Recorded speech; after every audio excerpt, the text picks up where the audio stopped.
We are truly in the fight for our lives at this moment, not just LGBTQ folks, but all the communities that we are a part of. And so as we think about who sets the trend in terms of LGBTQ equality, this organization has been front and center in terms of leading that change. The atmosphere right now is one of fear. Trans students are continuously being the political pawns of every fight, it seems like. We are all a little bit in a state of panic. Essentially, what this government is doing is taking away the few gains that we have gotten in the past 10 years.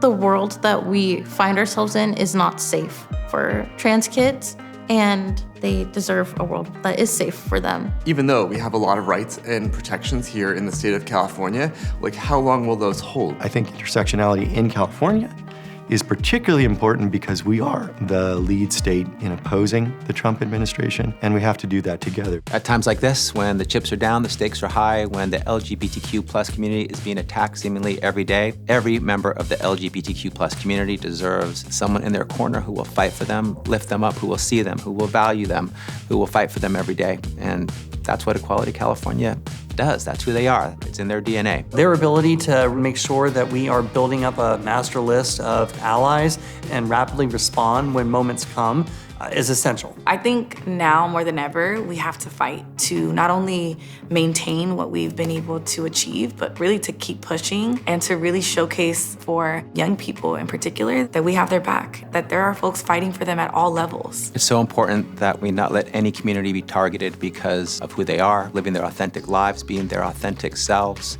That allows for a very slippery slope where other communities could be targeted. In California, it's important that everyone be able to be safe, pursue an education, health care, marry the person that they love, regardless of their gender identity. And we always need to protect and support all of our communities, or else none of us are safe. We're gonna do what it takes. We're gonna do what it takes to ensure that our community is protected in this moment. Bills come up every year that we know we all have to circle the wagons, and Equality California is helping to lead that organizing so that we can be successful on those big bills. When we introduce these policies for students who are already the target of being bullied, they're the target of hate, we're really just putting a death sentence on our students. And that is the last thing that I want to let happen. Equality California has been really thoughtful about the way that it invests in candidates like me who are part of the LGBTQ community, who are really willing to fill in the gap. I'm also working with the LGBTQ caucus, making sure that at least on the legislative side, on the budget priority side, that we're doing everything we can. In 2023, we hit 12 members, and that brought us to 10% of the legislature represented by an openly LGBT official, first state in the country to really break that barrier. I think Equality California has had a tremendous impact. California is not only at the leading edge of immigrants' rights in this country, but I think it's at the leading edge of equality for the LGBTQ community.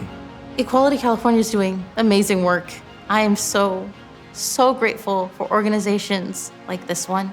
We need all the help we can get. We have to constantly be ready for what's thrown our way. And I'd say these next 4 years, it's really gonna be big. And I'm not gonna let that keep me up at night.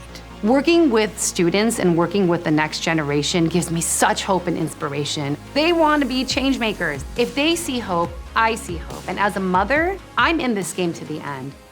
Hope is what has kept me doing this work for all this time, and hope is what will continue to keep me afloat. We as people and we as a community have been existing for centuries, and they have tried to erase our existence since the invasion of the colonizers. And so I know for a fact that they will not be successful in 4 years. Until people like me can walk down the street without fear, or hold their partner's hand without fear, or attend protests and be loud and proud and angry or sad or celebrate without being put in danger or being harassed. We have to keep working and fighting.